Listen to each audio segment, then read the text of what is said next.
Hello दोस्तों, drama की शुरुआत में हम अपनी फीमेल लीड जियान को देखते हैं जो हेवन में बैठकर आराम से चिकन लेग खा रही होती है। तभी हेवन के गॉड उसके पास ध्यान लगाए बैठे होते हैं। जियान उनसे कहती है कि मुझे दुनिया में भेज दीजिए, मेरा बहुत मन है नीचे जाकर रहने का, और अगर आप मुझे दुनिया में भेजेंगे तो मुझे किस रूप में भेजेंगे। गॉड मुस्कुराते हुए कहते हैं, अगर मैं तुम्हें नीचे भेजूँ तो मेरा तो मन है कि तुम्हें किसी जानवर का रूप दे दूँ, पर डर है कि लोग तुम्हें मार ही ना दे, इसलिए अभी तक भेजा नहीं। जियान फिर भी जिद करती है कि मुझे तो नीचे जाना ही है। गॉड कहते हैं, तुम यहाँ भी कोई काम की नहीं हो, नीचे जाकर क्या कर लोगी। और अचानक बिना चेतावनी के वो उसे दुनिया में भेज देते हैं। जियान के हाथ में चिकन लेग होता है और वो खाते खाते ही नीचे गिरती है। गॉड परेशान होकर कहते हैं, मेरा जीना हराम करके रख दिया, अब जाकर दुनिया वालों का भी जीना मुश्किल करना। दूसरी तरफ एक लड़की अपने हस्बैंड से डिवोर्स ले रही होती है। तभी अचानक जियान की आत्मा उस लड़की के शरीर में आ जाती है। जियान पहले तो खुद को और अपने कपड़ों को देखकर हैरान रह जाती है और मन में बोलती है, वाह, मैं तो किसी रिच फैमिली में आ गई हूँ, मेरे तो मजे हो गए। लेकिन तभी वो सामने बैठे उस आदमी को देखती है जिससे गोल्डन स्पिरिचुअल पावर निकल रही होती है। जियान उसे घूरने लगती है और मन ही मन कहती है, ये कितना हैंडसम है। वो आदमी और कोई नहीं, हमारा मेली जेंग था। उसे पता चलता है कि जिस बॉडी में वो आई है वो जेंग की वाइफ है और दोनों डिवोर्स के पेपर्स पर साइन करने वाले हैं। जेंग गुस्से में कहता है, साइन करो। जेंग कहती है, ओह, तो यहाँ डिवोर्स का सीन चल रहा है। लेकिन मन में सोचती है, इतनी सारी गोल्डन पावर निकल रही है, मैं पागल थोड़ी हूँ जो इसे छोड़ दूँ, मैं डिवोर्स नहीं दूंगी। वो खुद को चुटकी काट कर रोने लगती है और जेंग से लिपट कर कहती है, मैं तुमसे बहुत प्यार करती हूँ, मुझे डिवोर्स नहीं चाहिए। जेंग हैरान रह जाता है और फिर सकबड़ी नजरों से देखता है, अब कौन सी चाल चल रही हो। तभी जियान मन में कहती है, जेंग की जन्म कुंडली पढ़ने लगती है और उसकी बातें कैसे भी पर जेंग को सुनाई देने लगती है। जियान कहती है, बेचारे इसके चारों तरफ विलेंस है, इसे तो ये भी नहीं पता कि इसकी कंपनी का वाइस प्रेसिडेंट जिस पर ही सबसे ज्यादा भरोसा करता है वह कंपटीशन डॉक्यूमेंट चोरी करके दूसरी कंपनी को दे रहा है। जेंग ये सुनकर हिल जाता है और सोचता है, मुझे इसकी मन की आवाज कैसे सुनाई दे रही है। वो अपने ब्रेसलेट को देखता है जो उसे एक बड़े टेम्पल के प्रीस्ट ने दिया था और सोचता है कि शायद इसी ब्रेसलेट की वजह से वो जियान की मन की बातें सुन पा रहा है। तभी उसकी असिस्टेंट कहती है, जल्दी डिवोर्स पेपर्स पर साइन करो और निकलो। जियान उल्टा जवाब देती है, तुम कौन होती हो बीच में बोलने वाली, अभी मैं जेंग की वाइफ हूँ और अपने हस्बैंड के पास बैठने से कोई मुझे नहीं रोक सकता, अपनी बकवास बंद रखो। वो मन ही मन कहती रहती है कि जेंग कितना अच्छा है और 1 साल पहले एक्सीडेंट के बाद उसकी टांगें चली गई थी, पर उसके पास इतनी बड़ी कंपनी है। जेंग उसकी बातें भी सुन लेता है, लेकिन तभी लड़की का असली हस्बैंड आता है, गुस्से में उसे थप्पड़ मारता है और कहता है, तुमने मुझे धोखा दिया। असिस्टेंट कहती है, नहीं, मैंने कुछ नहीं किया, पर वो उसका प्राइवेट डिटेक्टिव दिखाता है जिसका वीडियो उसके अफेयर का सबूत था। वो उसके बाल पकड़कर कहता है, घर चलो, तुम्हें सिखाता हूं धोखा देने का अंजाम। जेंग से देखता है और शक में पड़ जाता है कि शायद जियान की बातें सच थी। जेंग अपने असिस्टेंट को कहता है, कंपनी के कॉन्फिडेंशियल डॉक्यूमेंट चेक करवाओ। कुछ देर बाद असिस्टेंट आता है और कहता है, सर आप सही थे, वाइस प्रेसिडेंट वो फाइल चोरी करके बेचने वाला था। जेंग को सजाती है क्योंकि ये उससे पहले से पता था। वो जेंग को मनाने की कोशिश करती है, हम डिवोर्स नहीं लेंगे। जेंग उसे देखता है, पहले तो तुम ही डिवोर्स लेना चाहती थी। जेन कहती है, अब नहीं चाहती तो मुझे दोबारा नहीं मिलोगे, मैं इतनी सुंदर हूँ। जेंग उसे घूरता है और कहता है, तुम्हें कितनी गलत फहमियाँ है।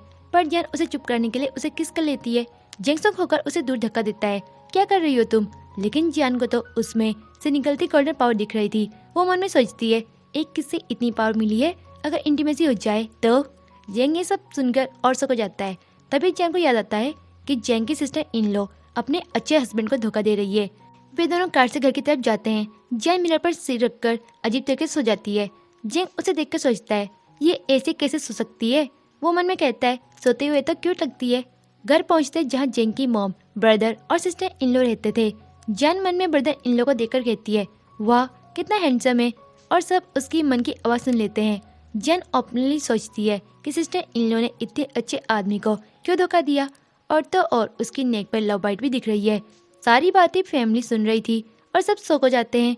जेंग का भाई अपनी वाइफ को कमरे में लेकर जाता है और पूछता है, सच बोलो। जियान वाटरमेलन खाते हुए वही सीन एंजॉय कर रही होती है। कुछ देर बाद सिस्टर इन लोग बाहर आती है, तुम्हारा भाई डिवोर्स जाता है। बात बढ़ती है, प्रूफ मिलते हैं कि उसका किसी और के साथ अफेयर था और मिले मैसेजेस भी सबके सामने आ जाते हैं। वो रोते हुए कहती है, गलती हो गई, मुझे माफ कर दो, बच्चे के लिए मत छोड़ो। उसका बेटा भी कहता है, मैं मॉम के साथ रहूंगा। पर जेंग की मॉम कहती है, ये हमारा ग्रैंडसन है, कहीं नहीं जाएगा। सिस्टर इन लो फिर लालच दिखाती है, अगर चाहते हो कि मैं जाकर चुप रहूं तो मुझे 50 मिलियन दो।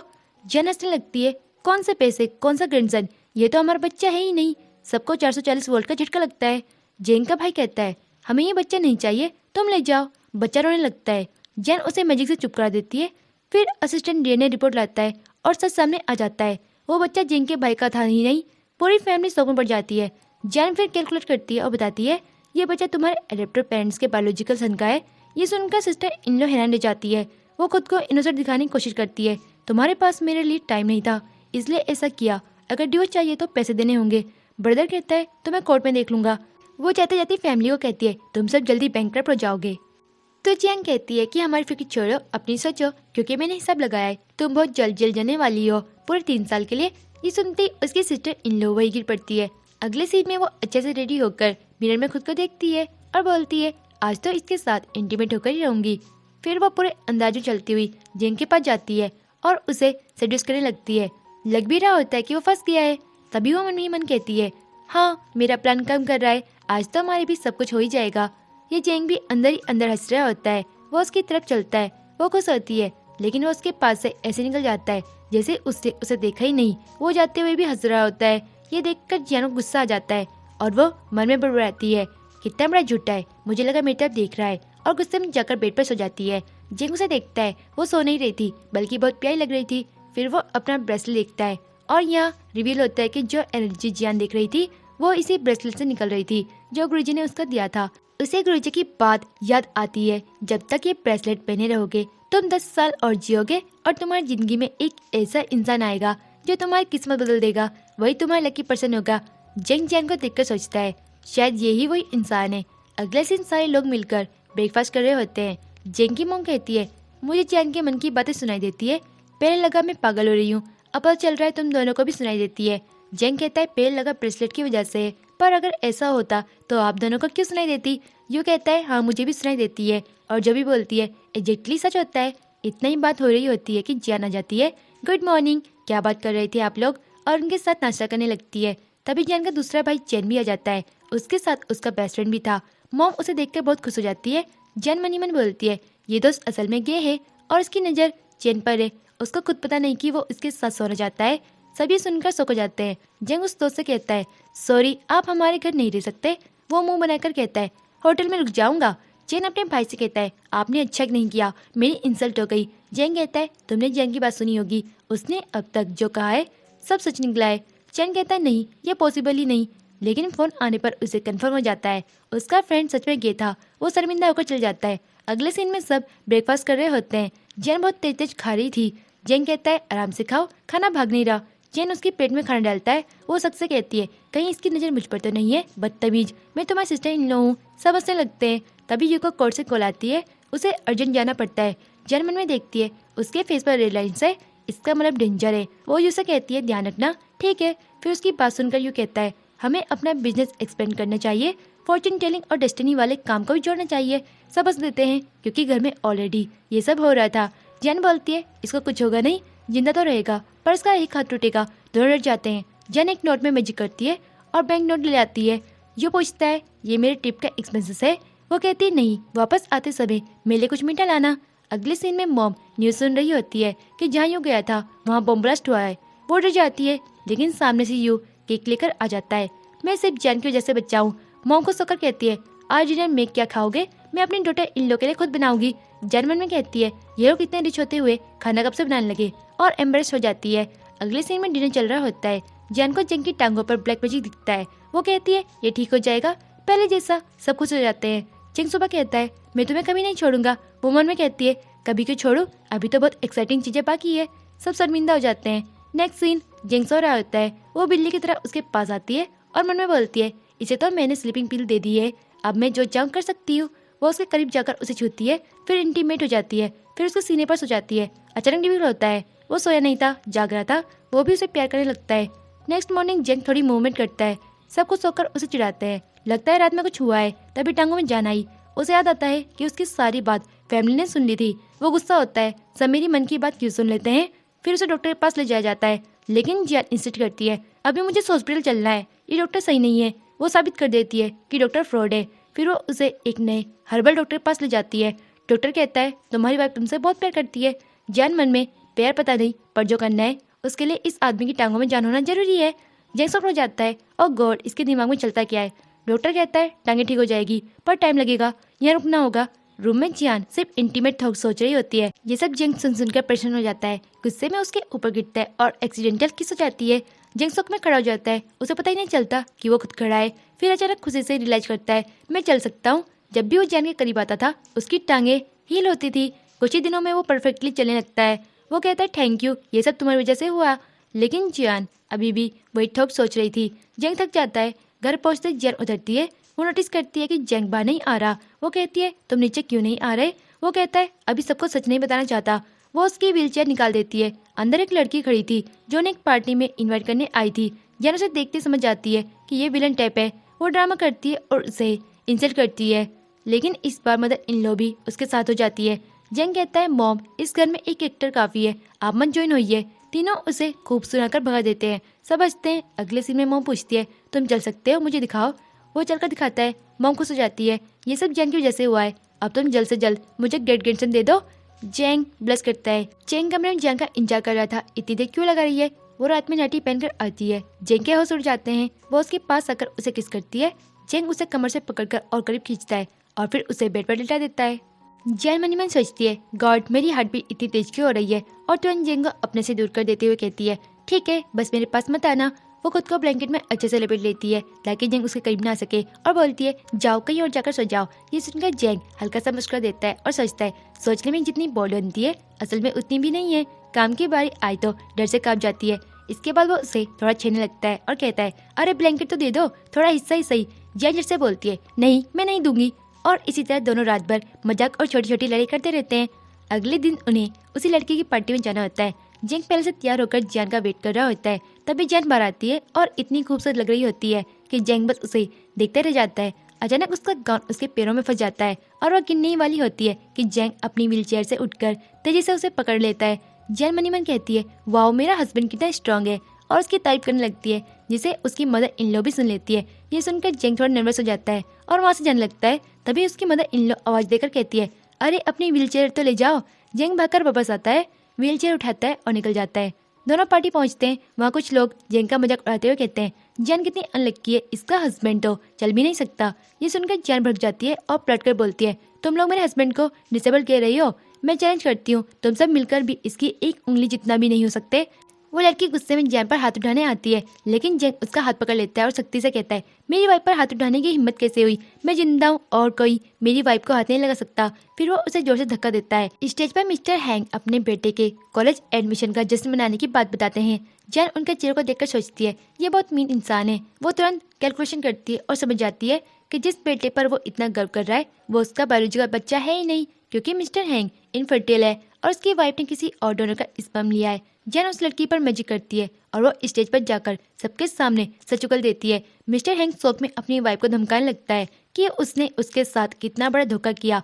फिर जैन उसके बेटे पर भी मैजिक करती है और वो लड़का सबके सामने बोल देता है कि उसे पहले से पता था कि मिस्टर हैंग उसका असली डैड नहीं है, इसलिए उसे डीएनए टेस्ट करवाया था। इसके बाद मिस्टर हैंग का सच सामने आता है। उसी ने जेंग का एक्सीडेंट करवाया था और डॉक्टर को पैसे देकर सर्जरी खराब करवाई ताकि वो चल ना सके, जबकि एक्सीडेंट में उसकी टांगों को कुछ नहीं हुआ था। वो जेंग से रोते हुए माफी मांगता है, लेकिन जेंग सख्ती से कहता है तुम्हारी वजह से मैंने अपने डैड को खो दिया, मैं तुम्हें कभी माफ नहीं करूंगा। मिस्टर हैंग गुस्से में चिल्लाता है मैंने जो करना था कर दिया, मेरा बदला पूरा हो गया, जब तक तुम्हें व्हील चेयर पर देखूंगा मुझे सुकून मिलेगा। तभी जेंग खड़ा होकर उसे दिखाता है कि वो अब चल सकता है। मिस्टर हैंग दंग रह जाता है। जेंग पुलिस को बुलाकर उसे अरेस्ट करवा देता है। इसके बाद चेन जैन के पास आता है और उससे अपनी फिल्म शूटिंग वाली जगह में नेगेटिव एनर्जी की शिकायत करता है। जैन उसे पेपर्स देती है और कहती है सबको ये पानी पिलाना, बाकी मैं संभाल लूंगी। वो मैजिक करके वहाँ की सारी ब्लैक शक्ति मिटा देती है। दूसरी तरफ जेंग अपने गुरुजी से मिलता है। गुरुजी पूछते हैं तुम हाल में किसी खास इंसान से मिले हो। जेंग ब्लश करते हुए कहता है हाँ एक बहुत स्पेशल पर्सन।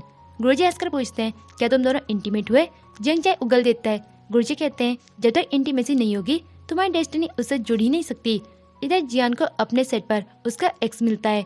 वो पुरानी बातें छेड़ता है तो जियान साफ बोल देती है तुम्हारी शक्ल देखिए, मैं अपना प्यारा हस्बैंड छोड़कर तुम्हारे पास आऊंगी, और गुस्से में आवाज़ जल जाती है। उसका एक्स हमेशा की तरह ड्रामा करता है और दोनों की पुरानी फोटो वायरल करवा देता है। फैन जियान को बुरा भला कहते हैं। वो मैजिक करने वाली होती है कि जेंग आकर उसे प्रोटेक्ट करता है और एक्स को उसका सही जवाब दिलवाता है। जियान बार बार वो वीडियो देखकर खुश होती रहती है और जेंग से कहती है तुम अमेजिंग हो। रात में जियान सोचती है कि काश मैं बाथरूम के अंदर तक देख पाऊँ ताकि अपने हबी के एप्स देख सकूँ। थोड़ी देर बाद जेंग टॉवल में बाहर आता है और जियान ब्लश करने लगती है। वो खुद को समझाती है शर्म कैसी, ये मेरा हस्बैंड है, और उसे पकड़कर बेड पर गिरा देती है। हम इतने समय से साथ हैं, अब तक कुछ हुआ ही नहीं, आज करते हैं। जेंग पूछता है आर यू श्योर? वो कहती है हाँ। दोनों रोमांस शुरू करने ही वाले होते हैं कि तभी जेंग का कॉल आ जाता है। मूड खराब हो जाता है। अगले दिन ऑक्शन में पहुंचने पर जेंग की मदर इन लॉ कहती है तुम्हें जो भी पसंद आए ले लेना। जेंग भी कहता है बस इशारा करना, मैं तुम्हारे लिए खरीद लूंगा। मॉम कहती है बस तुम दोनों ऐसे साथ रहो और एक ग्रेट गर्जन दे दो। जेंग शर्माते हुए बोलती है मेरा सीन बनने ही नहीं देता कोई, कल बड़ी मुश्किल से मौका मिला था। जेंग का कॉल सब खराब कर गया।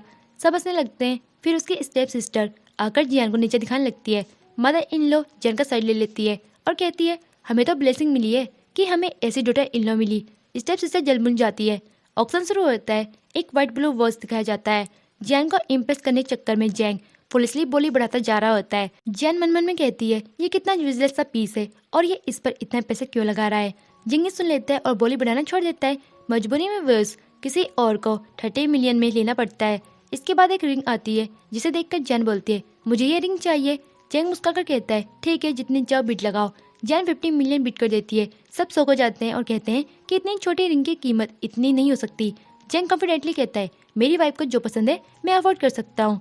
रिबन कटने के बाद जैन उस रिंग पर मैजिक करती है और उसे जेंग को पहनाते हुए कहती है ये अब तुम्हारा ख्याल रखेगी। उसे पता चलता है कि हॉल में कोई ब्लैक मैजिक कर रहा है। वो उस आदमी पर अटैक करती है और वो भाग जाता है। पता चलता है कि वो काफी समय से जेंग की फैमिली को जादू से बीमार कर रहा था। दोनों घर लौटते हैं और इंटीमेट होने ही वाले होते हैं कि फिर जेन डिस्टर्ब कर देता है।